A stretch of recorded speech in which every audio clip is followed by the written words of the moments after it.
Hello everyone, my self Minesh Kumar Patel. आज की video में जो हम बात करने वाले वो कॉमन एक वीडियो रहने वाला है जिसमें बहुत सारे मतलब कि वैसे कोई मेडिकल क्षेत्र का हो या ना हो तब भी वो जानता ही है कि अगर कोई बैक्टीरिया, वायरस या कोई बेसिलाई या कोई फॉरेन पैथोजन अगर बॉडी में घुसता है तो हमारा बॉडी उसके अगेंस्ट में एक इम्यून रिस्पॉन्स जनरेट करता है जिसकी वजह से वो उसके अगेंस्ट पे फाइट कर पाए। और फाइट से फायदा क्या होगा, तो हमारी बॉडी उससे बच जाएगी जो भी पैथोजन एंटर हुआ है फॉरेन पैथोजन उसकी वजह से। पर जो इम्यून रिस्पॉन्स जनरेट हुआ है ना, वो कैसे हुआ? एक चीज है कि अगर इम्यून रिस्पॉन्स को जनरेट होना है तो कुछ चाहिए, है ना। अगर हमको किसी से लड़ाई करनी है तो सामने वाले से कुछ तो दुश्मनी होना चाहिए, तब होगी लड़ाई, है ना। तो इम्यून रिस्पॉन्स तभी ट्रिगर्ड होगा जब कोई होगा, तो कौन? Yes, foreign pathogen. So foreign pathogen जब एंटर होगा तब इम्यून रिस्पॉन्स जनरेट होगा। अब पैथोजन एंटर हुआ और इम्यून रिस्पॉन्स स्टार्ट हुआ, उसके बीच में क्या हो रहा है, कैसे स्टार्ट हो रहा है इम्यून रिस्पॉन्स, वो हमको आज देखना है। और जब भी इम्यून रिस्पॉन्स होगा तो उसके सामने हम ऐसे ड्रग्स लेते हैं कुछ सर्टेन कंडीशंस में कि जहां पे हम हमारा इम्यून रिस्पॉन्स जो है वो जनरेट हो ही ना पाए, है ना। तो वो ड्रग्स को हम बोलते हैं इम्यूनोसप्रेसेंट्स। इम्यून रिस्पॉन्स जो है वो सप्रेस कर देना, बंद कर देना उसको। सो जो इम्यून रिस्पॉन्स जनरेट हो रहा है वो बंद हो जाएगा बिकॉज ऑफ कि पेशेंट ने इम्यूनोसप्रेसेंट ड्रग ली है। तो वो इम्यूनोसप्रेसेंट ड्रग कौन सी टारगेट साइट पे जाके वर्क करती है वो भी आज हम देखेंगे। वैसे तो इम्यूनोसप्रेशन में दो क्लास बहुत मेजरली यूज होते हैं, एक है एमटोर रिसेप्टर्स और दूसरा है कैल्सिन्यूरिन रिसेप्टर्स। ये दोनों सबसे ज्यादा यूज होने वाले क्लास है एज ए इम्यूनोसप्रेसेंट। डन, चलिए। सो आज हम देखने वाले टॉपिक क्या है? Normal immune response. डन, चलिए। सो इम्यून रिस्पॉन्स स्टार्ट कहां से होगा, क्या चाहिए उसको इम्यून रिस्पॉन्स को स्टार्ट होने के लिए? तो क्या होगा? एंटीजन होगा।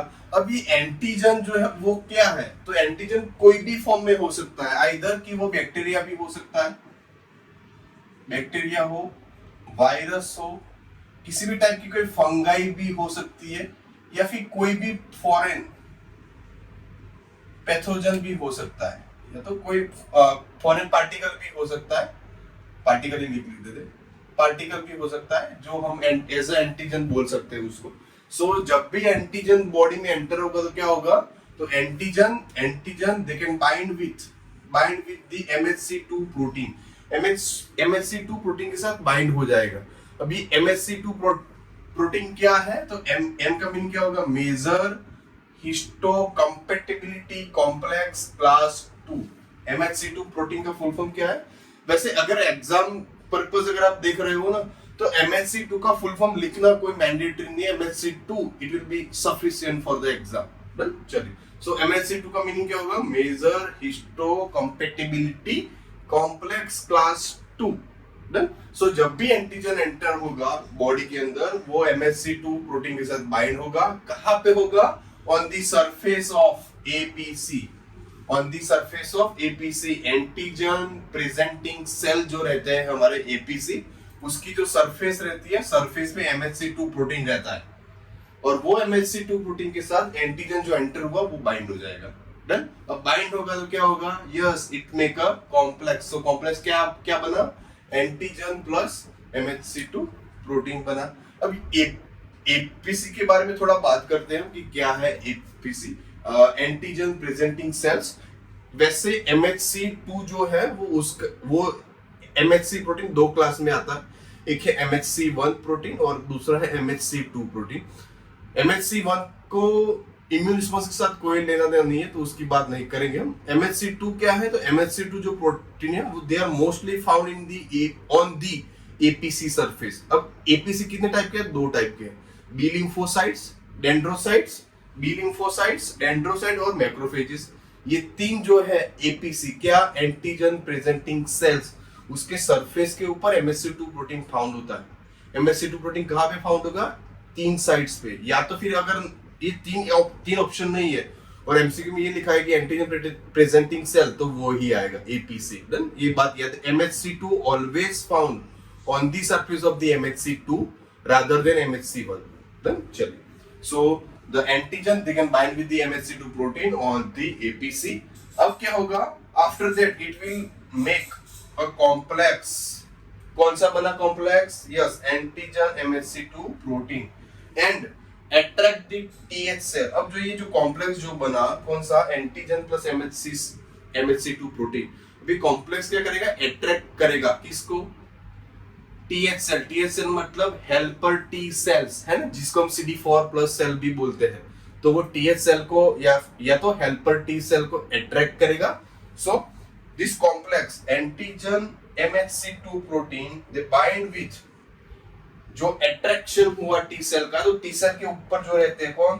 टी सेल रिसेप्टर, जिसको हम शॉर्ट फॉर्म में क्या कहेंगे? TCR on the surface of the TH cells. Done? आया समझ? फिर से रिपीट करता हूं, देखो ध्यान से, कि थोड़ा कॉम्प्लेक्सिबिलिटी है समझने में, पर इजी है। आप वन बाय वन जाओगे तो कुछ नहीं होगा दिक्कत। एंटीजन एंटर हुआ। एंटीजन क्या हो सकते हैं? कौन कौन से एंटीजन हो सकते हैं? तो बैक्टीरिया, वायरस, फंगाई, कोई फॉरेन पार्टिकल हो गया हो, तो वो उसको हम एंटीजन करेंगे। So antigen they can bind with the MHC2 protein. कहां पे? On the site of, on the surface of the APC, antigen presenting cells का जो सरफेस रहता है उसके ऊपर MHC2 प्रोटीन रहता है। वो प्रोटीन के साथ एंटीजन बाइंड हो जाएगा। बाइंड होने के बाद वो क्या बनाएगा? कॉम्प्लेक्स बनाएगा। तो it will make a complex. Complex क्या बना? Antigen plus MHC2।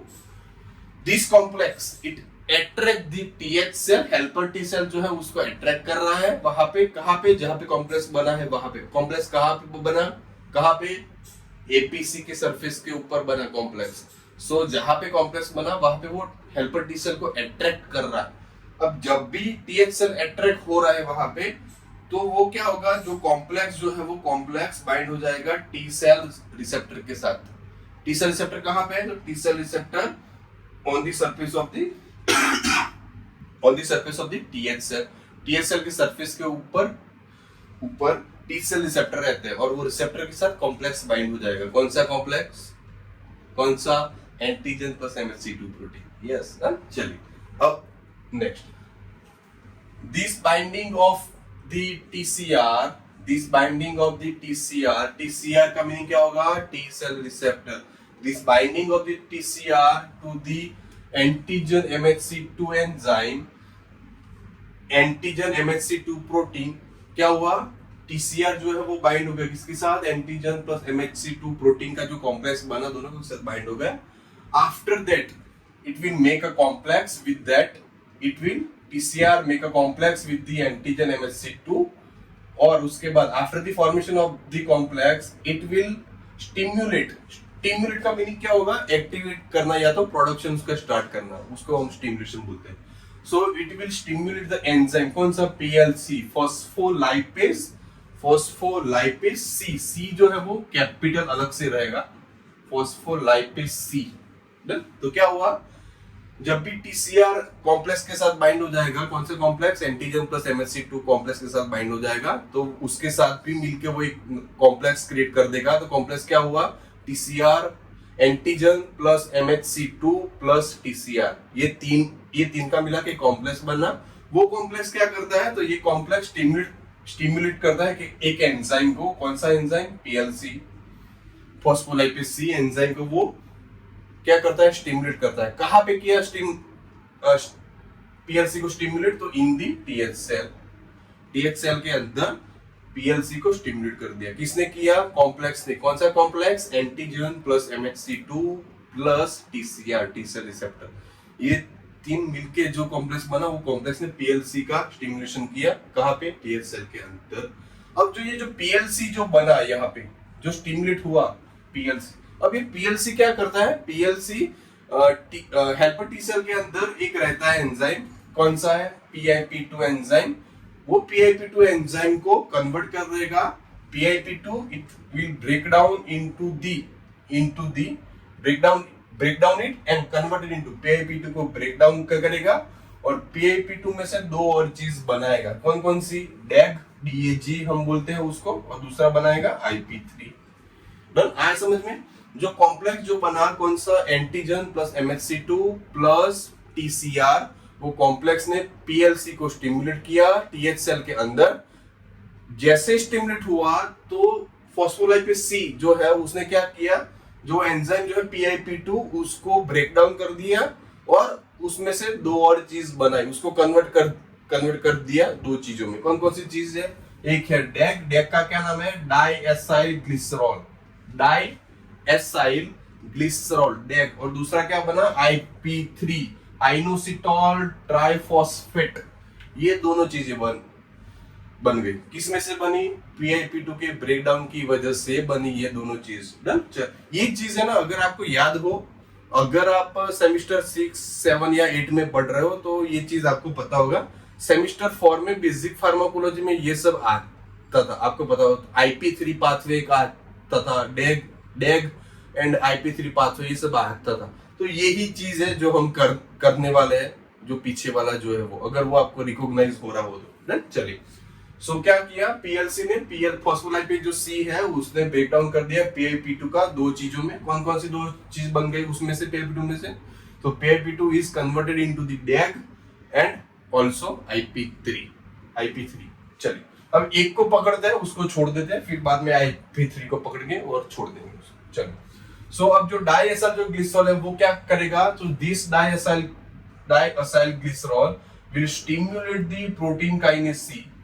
क्या करेगा, जो डैग बना वो डैग PKC को स्टिमुलेट करेगा। PKC जैसे ही स्टिमुलेट होगा तो इट विल स्टिमुलेट और produce the phosphorylation of the some protein inside the helper T cell के अंदर फॉस्फोराइलेशन स्टार्ट कर देगा। कौन करेगा start? PKC। Protein kinase C जो एंजाइम है, वो एंजाइम क्या करेगा, TH सेल्स के अंदर फॉस्फोराइलेशन प्रोसेस स्टार्ट कर देगा कुछ प्रोटीन्स का।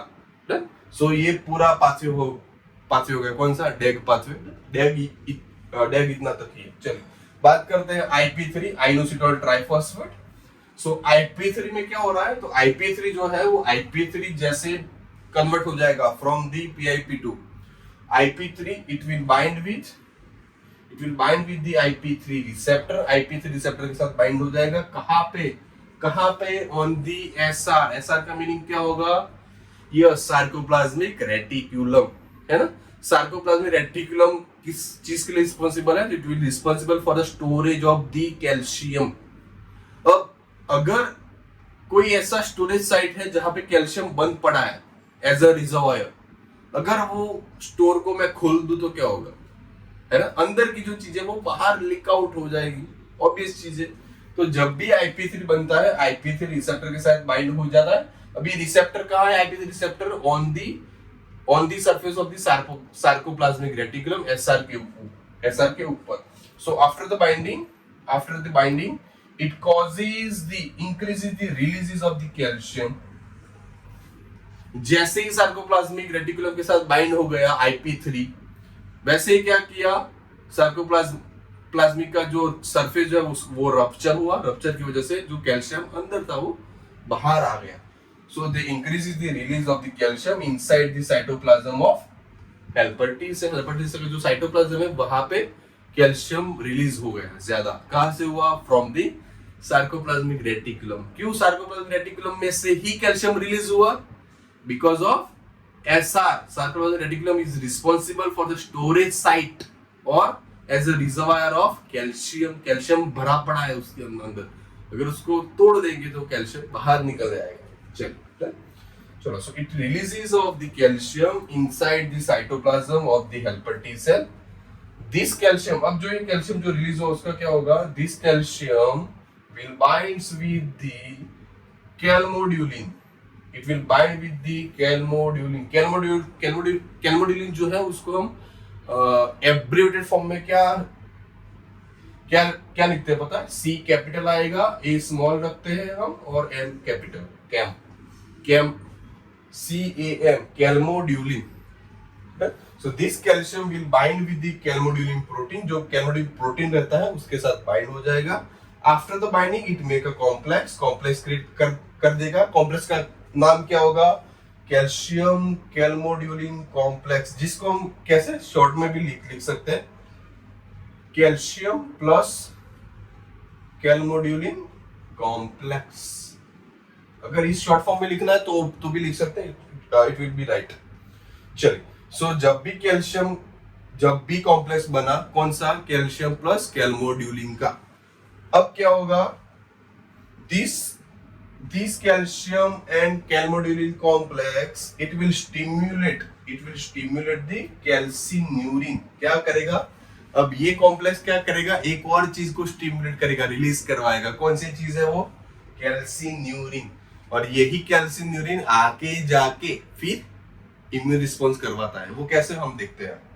So this complex can stimulate the calcineurin protein which will present in the cytoplasm of helper T cell. Helper T cell क्या के जो साइटोप्लाज्म जो है वहां पे कैल्सिन्यूरिन प्रोटीन रहता ही है। पर क्या होता है कि जो साइटोप्लाज्म में जो कॉम्प्लेक्स बना, कौन सा? Calcium plus calmodulin. ये कॉम्प्लेक्स उस चीज को, कौन को? कैल्सिन्यूरिन को स्टिमुलेट कर देगा, एक्टिवेट कर देगा। जैसे ही कैल्शियम स्टिमुलेट हुआ तो क्या होगा? It causes the dephosphorylation of the NFAT protein. क्या होगा? जैसे ही कैल्शियम रिलीज होगा, वो कैल्शियम क्या करेगा? It causes the dephosphorylation of the NFAT. NFAT जो प्रोटीन है उसको क्या करेगा? डिफॉस्फोर, मतलब NFAT प्रोटीन में से फॉस्फेट को क्या करेगा? रिमूव कर देगा। तो वो क्या हुआ? डिफॉस्फोराइलेशन। अब एनफैट प्रोटीन में से एनफैट प्रोटीन का डिफॉस्फोराइलेशन हो गया। मतलब क्या हुआ कि जो प्रोटीन है एनफैट, वो फ्री फॉर्म में ही अब क्या करेगा? घूमेगा। कहां पे? साइटोप्लाज्म में। डन। चलिए, सो एनफैट का जो फुल फॉर्म वो क्या है? Nuclear factor of activated. यहाँ पे याद रखना है ये चीज, ये ज्यादातर जो पहली बार इम्यून सिस्टम पढ़ रहे हैं ना, वो लोग एनफैट के फुल फॉर्म में बहुत गलती करते हैं। यहाँ पे ए का मीनिंग एक्टिवेटेड है, एक्टिवेट नहीं है, एक्टिवेटेड। ऑलरेडी वो एक्टिवेटेड फैक्टर है वो चीज। कौन सा? Nuclear factor of activated helper T cell, TH cells. ये याद रखना है, फुल फॉर्म एक्टिवेटेड है। एक्टिवेटेड और एक्टिवेट दोनों में डिफरेंस चीज है, दोनों ही वर्ड अलग एक सिनोनिम और या फिर एक लाइन क्रिएट करते हैं कुछ चीज में। चले, so it causes the dephosphorylation of the NFAT protein. उसके बाद क्या होगा? After the dephosphorylation of the NFAT protein, it will enter into the nucleus. Nucleus में वो एनफैट जो अब फ्री फॉर्म में घूम रहा है, क्यों फ्री फॉर्म में घूम रहा है? बिकॉज फॉस्फेट जो है वो रिमूव हो चुका है। कैसे हुआ remove? Because of the dephosphorylation. Done. So after the dephosphorylation of the NFAT, it will enter into the nucleus. Nucleus किसका? Nucleus of the TH cells. Where nucleus में जाके क्या करेगा? NFAT it will bind with the DNA के साथ bind हो जाएगा। जैसे ही DNA के साथ bind होगा, वो क्या करेगा? एक प्रोसेस को स्टार्ट कर देगा। कौन सी प्रोसेस? ट्रांसक्रिप्शन। डीएनए का ट्रांसक्रिप्शन प्रोसेस जो है वो स्टार्ट कर देगा। जैसे ट्रांसक्रिप्शन स्टार्ट होगा तो क्या होगा? ट्रांसक्रिप्शन के बाद एक चीज बनती है, कौन सी? It leads to the increase the production और increase synthesis of the mRNA. MRNA का सिंथेसिस बढ़ाएगा। Because of the mRNA it enter into the cytoplasm and it will bind with the ribosomes and endoplasmic reticulum. क्या होगा? जब भी mRNA बनेगा तो वो एमआरएनए साइटोप्लाज्म में एंटर होगा। साइटोप्लाज्म के जो कंपोनेंट रहेंगे, कौन कौन से? राइबोसोम और एंडोप्लाज्मिक रेटिकुलम, उसके साथ बाइंड हो जाएगा। After the binding it will synthesis the IL-2, interleukin 2 जो है उसको बनाएगा। कैसे बना इंटरल्यूकिन 2? सो जो एमआरएनए जो बना वो बाइंड हो जाएगा राइबोसोम और एंडोप्लाज्मिक रेटिकुलम के साथ, और फिर बाद में बाइंडिंग होने के बाद it will stimulate the IL-2। Interleukin 2 का सिंथेसिस बढ़ाएगा।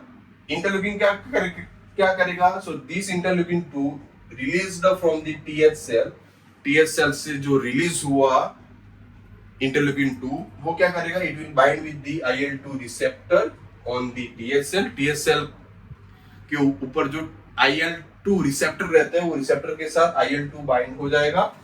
After the binding it will stimulate the mTOR। क्या होगा, जब भी IL-2 इंटरल्यूकिन 2 जो है वो इंटरल्यूकिन 2 रिसेप्टर के साथ बाइंड हो जाएगा, कहां पे, TH सेल के ऊपर। After the binding it will stimulate the mTOR। mTOR का मीनिंग क्या होगा, मेमेलियन, m का मीनिंग होगा mammalian target of rapamycin. Mammalian target of rapamycin. Rapamycin it's a macrolide class की ड्रग है वो एक्चुअली में। सो mTOR का मीनिंग क्या होगा, mammalian target of rapamycin. mTOR को वो स्टिम्युलेट करेगा। After the stimulation this enzyme जो एंजाइम बना mTOR, this enzyme is responsible for the T cell proliferation. क्या होगा, अब जो mTOR जो बना mammalian target of rapamycin, yes, जो ये mTOR एंजाइम जो बना वो एंजाइम क्या करेगा, हेल्पर टी सेल का प्रोलिफरेशन स्टार्ट कर देगा। प्रोलिफरेशन मीनिंग क्या होगा, यस, और TH cell helper T cell का प्रोडक्शन स्टार्ट कर देगा। अगर TH सेल का अमाउंट बढ़ा तो क्या होगा, यस, तो क्या होगा, it will generate increases the immune response. जो हमको चाहिए इम्यून रिस्पांस वो जनरेट हो जाएगा बिकॉज ऑफ TH सेल का प्रोलिफरेशन स्टार्ट हो गया। Done, easy. वैसे कॉम्प्लेक्सिटी लग रही है लिखने में, वैसे आप देख सकते हो, पर वो थोड़ा ठीक है, आप अगर प्रैक्टिस करोगे तो वो एक अच्छे ढंग में लिख पाओगे। वैसे तो मैंने एक्चुअली में पहली बार ये चीज पढ़ी है कि इम्यून रिस्पांस कैसे स्टार्ट होता है वो चीज, तो इजी है वैसे तो, कोई ऐसा नहीं, एक बार आप देख लेना कि क्या क्या हो रहा है। चलिए, अब जो हमारा जो दूसरा पॉइंट है इसमें जो बात करना है हमको इम्यूनोसप्रेशन के बारे में, कि इम्यूनोसप्रेशन जो है वो यही कहीं पे भी यही किसी एक टारगेट पे काम करते हैं और देन वो इम्यून रिस्पांस जो जनरेट हुआ because of the TH cell proliferation, तो वो प्रोसेस पूरी बंद कर देगा, तो इम्यून रिस्पांस आएगा ही नहीं। ज्यादातर केसेस में हम इम्यूनोसप्रेशन कहाँ पे यूज करते हैं कि जिस पेशेंट में ऑर्गन डोनेट किया हो, किसी का ऑर्गन हमने लिया हो, तो किसी का ऑर्गन हम लेते हैं तब हमारा बॉडी उसको एज अ एंटीजन ना समझे, उसकी वजह से हम साथ में इम्यूनोसप्रेशन भी देते हैं, जिसकी वजह से वो ऑर्गन हमारी बॉडी के लिए क्या हो जाए, फेमिलियर हो जाए, जिसकी वजह से जो हमारा ही जो इम्यून है वो अटैक ना कर दे ऑर्गन के ऊपर। इसकी वजह से इम्यूनोसप्रेशन ज्यादातर ऑर्गन ट्रांसप्लांट के केसेस में ही हम यूज करते हैं। वैसे रूटीन केसेस में हम इम्यूनोसप्रेशन यूज नहीं करते, क्योंकि हमको तो रूटीन लाइफ में तो इम्यून रिस्पांस चाहिए ना। चलिए, सो हम मेजर 2 क्लास यूज होता है इम्यूनोसप्रेशन में। एक पहला जो क्लास जो है वो कैल्सिन्यूरिन इनहिबिटर, दूसरा जो क्लास है वो mTOR इनहिबिटर। इनहिबिटर का मतलब क्या होगा कि वो जो चीज रिलीज हो रही है या स्टिमुलेट हो रही है उसको बंद कर देना। अगर वो चीज रिलीज ही नहीं होगी तो पीछे जो कुछ भी स्टेप हो रहा है वो स्टेप कैसे हो जाएंगे, यस, बंद हो जाएंगे ना। अगर दो बंदे लड़ रहे हैं, कोई एक बंदा शांत हो जाए तो सामने वाला ऑटोमेटिक शांत हो जाएगा, है ना। चल, तो पहला जो हमारा जो क्लास है वो कौन सा है, कैल्सिन्यूरिन का, कैल्सिन्यूरिन इनहिबिटर्स। कैल्सिन्यूरिन जो इनहिबिटर है उसमें हमारे पास 2 फेमस ड्रग है। कौन कौन सी, एक है टेक्रोलिमस पहली। तो जब भी हम टेक्रोलिमस लेंगे, tacrolimus they can enter into the TH cell के अंदर एंटर होगी, और एंटर होने के बाद it will bind with the FKBP। FKBP क्या प्रोटीन है, कौन सा, क्या है, FK506 बाइंडिंग प्रोटीन। क्या है फुल फॉर्म FKBP का, FK506 बाइंडिंग प्रोटीन, उसके साथ बाइंड हो जाएगा कहां पे, in the helper T cells ना। जैसे ही बाइंड होगा तो क्या होगा, it will inhibit the calcineurin. Calcineurin जो बन रहा था because of the complex of the calcium and calmodulin, उसकी वजह से जो बनना था कैल्सिन्यूरिन, वो कैल्सिन्यूरिन बनना ही क्या हो जाएगा, बंद हो जाएगा। अब कैल्सिन्यूरिन नहीं बना तो ये जो प्रोसेस सारी यहां तक है वो कैसी हो जाएगी, पूरी की पूरी बंद हो जाएगी। क्योंकि अगर कैल्सिन्यूरिन कैल्सिन्यूरिन बन रहा है, तभी एनफेड जो प्रोटीन है उसका क्या हो रहा है, डिफॉस्फोराइलेशन हो रहा है। अगर कैल्सिन्यूरिन ही बनना बंद हो जाएगा तो क्या होगा, डिफॉस्फोराइलेशन नहीं होगा, डिफॉस्फोराइलेशन नहीं होगा तो न्यूक्लियस के अंदर प्रोटीन नहीं जाएगा, ना ही उसका ट्रांसलेशन होगा, ना ही ट्रांसक्रिप्शन होगा, कुछ भी नहीं होगा। डन आया समझ। डन। सो एक है हमारे पास टैक्रोलिमस। टैक्रोलिमस कौन सी क्लास की ड्रग है, कैल्सिन्यूरिन इनहिबिटर्स। डन। चलिए दूसरी जो ड्रग है वो हमारे पास कौन सी है, साइक्लोस्पोरिन्स। साइक्लोस्पोरिन जो है वो कैल्सिन्यूरिन इनहिबिटर है, पर वो काम कैसे करती है, तो जब भी हम साइक्लोस्पोरिन लेते हैं it will enter into the TH cell, helper T cell में जाएगी एच में, और हेल्पर टी सेल में जाके it will bind with the cyclophilin के साथ बाइंड हो जाएगी, और साइक्लोफिलिन के साथ जैसे ही ड्रग बाइंड हो जाएगी, क्या करेगी, कैल्सिन्यूरिन जो बन रहा है वो बनना इनहिबिट कर देगी, बंद कर देगी। कैल्सिन्यूरिन नहीं बनेगा तो इम्यून रिस्पांस भी जनरेट नहीं होगा। डन। चलिए दूसरा जो हमारे पास जो क्लास है वो है एम्प्टोर का, एम्प्टोर इनहिबिटर्स। क्योंकि एम्प्टोर भी one of the major they have the major function for the proliferation of the TH cells. TH cells नए बनाने के लिए हमको एम्प्टोर चाहिए। कौन सा, मेमेलियन टारगेट ऑफ रैपामाइसिन, ये हमको चाहिए।